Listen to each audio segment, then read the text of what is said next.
Elles ont marre des agences plan-plan qui leur proposent toujours la même chose. Donc nous, on a un média qu'on maîtrise, qui est le nôtre, et puis on a aussi d'autres médias, et on crée des alibis, etc. etc. Et quand Renault est venu nous voir en disant, voilà, au lieu de faire une campagne classique, on va créer un road trip, une émission de télé, un show, etc. Sur le road trip, on a dit attendez, nous le road trip c'est notre truc quoi. On est les maîtres du road trip quoi. Enfin, on parle de road trip toute la journée donc on a envie d'en être quoi. Et quand en plus ils nous disent voilà créez votre road trip idéal, enfin je veux dire c'était pour nous quoi. On était à fond dans le projet, on a soutenu à fond et on trouvait super qu'une marque enfin. En plus Renault qui est quand même vachement contrôlé, checké, etc. Renault peut pas bouger le petit doigt. Que Renault dise ok on fait pas d'affichage, on fait une émission de télé, on propose à des mecs de faire le meilleur road trip et ceux qui gagnent partent avec la caisse, etc. C'est cool, c'est vraiment bien. Et nous ça nous allait. Et puis en plus nous on a participé au Very Good Trip 3 mois avant le lancement officiel qui vient d'avoir lieu. Et on a un peu montré la voie. On savait la demande de Renault c'était qu'est-ce que vous pouvez faire de différent et voilà, participer à cette course, c'était quand même ultime quoi. Et on a eu une retombée RP internationale. Là on revient de Cannes, on a eu, je sais pas, 200 mecs qui comptent, quoi, des gars qui comptent, c'est-à-dire des mecs un peu qui ont des réseaux, les mecs d'ambassadeurs, les mecs de Bagatelle, les mecs du Baron, enfin les mecs qui sont un peu infiltrés, qui venaient nous voir, ou même des clients, des annonceurs, des journalistes. Alors, racontez quoi. Et on se dit, mais comment ça se fait? Nous, on s'en est pas rendu compte, comment ça se fait que ça génère une telle, tu vois, engouement. Donc voilà, donc là, on s'est dit, pourquoi nous, on avait envie de le faire aussi, mais pourquoi ça génère un tel engouement?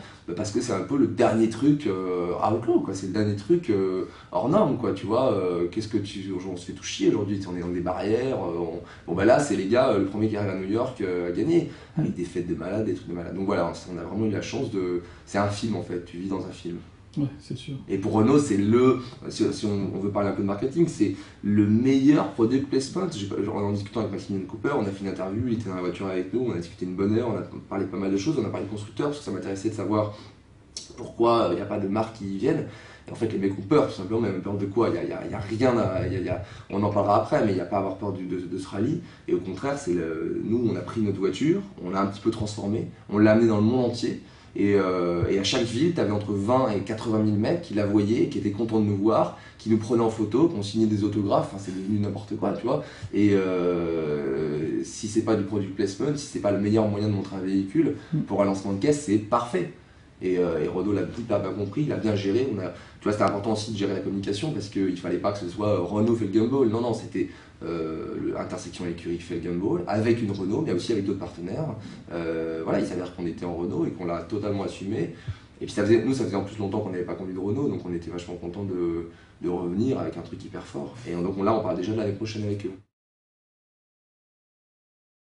Ouais, alors là, ça fait maintenant 2 ans et demi qu'on le fait. Au début on a dit ouais c'est un magazine de bagnole, puis un magazine de mobilité, etc.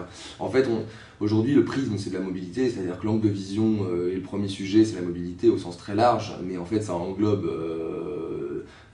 plein de choses. C'est les interviews du people, enfin tout ce qui nous plaît. Enfin, en gros c'est notre magazine, tu vois, et il s'avère qu'on a tous une passion commune, c'est la mobilité. Mais quand je dis un prisme, c'est une manière de parler à des gens de leur intérêt, de leur création. Tu vois, dans le prochain, on fait Stark, on fait Koons. Enfin, on a quand même des mecs qui pèsent. Et on se rend compte que un Stark, faire Stark, c'est 2 ans de travail.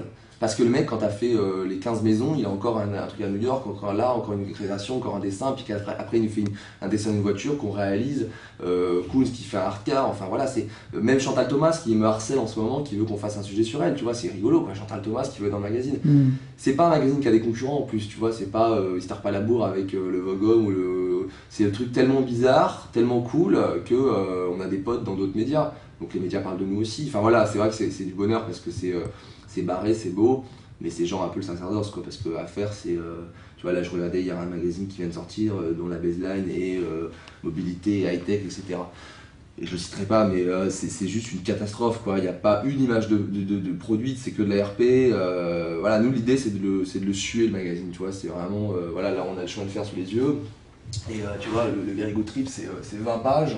Il n'y a pas une image de ce canard qui n'est pas fait tu vois, avec passion, etc. Tout est produit, et même on produit même nos contenus, c'est jusqu'à créer le bateau, enclencher la production d'un bateau. Qui se fait à côté. Là.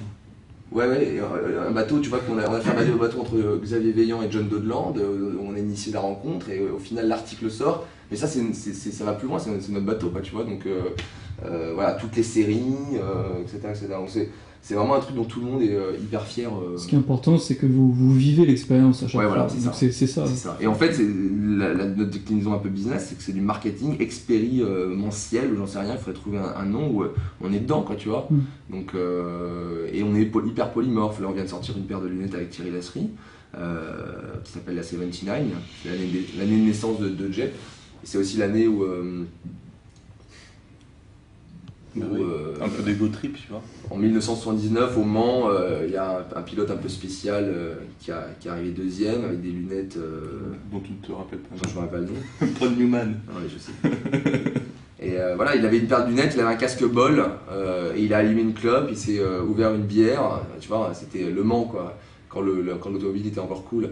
Et voilà, on rencontre Thierry, et on lui dit, putain, on adorerait faire des lunettes. En fait, on crée une collection de produits pour les pilotes avec plein de choses dedans. Et boum, les choses s'enclenchent, ça sort, enfin, voilà, c'est que du bonheur. Hyper large et on le veut tel quel, donc on pourrait dire que c'est une agence de com, parce qu'on fait des événements de lancement pour Puma, le GOG sportif, agence de com parce qu'on fait des dossiers de presse lifestyle pour Renault justement, des campagnes de pub pour des marques, on crée des alibis comme la fameuse histoire de la C6. Donc voilà, c'est un truc hyper large. C'est aussi une marque, donc avec les lunettes, avec les chaussures, avec les gants. En fait, c'est une marque qui produit des choses en partenariat, en commanding avec des gens qui ont un savoir-faire fort. Donc on se dit, tiens, Thierry Lasserie, c'est un mec qui fait français, qui fait des lunettes magnifiques, on va faire des lunettes avec lui, là on va faire des gants de conduite avec la maison Fabre, etc., etc. Donc on décline.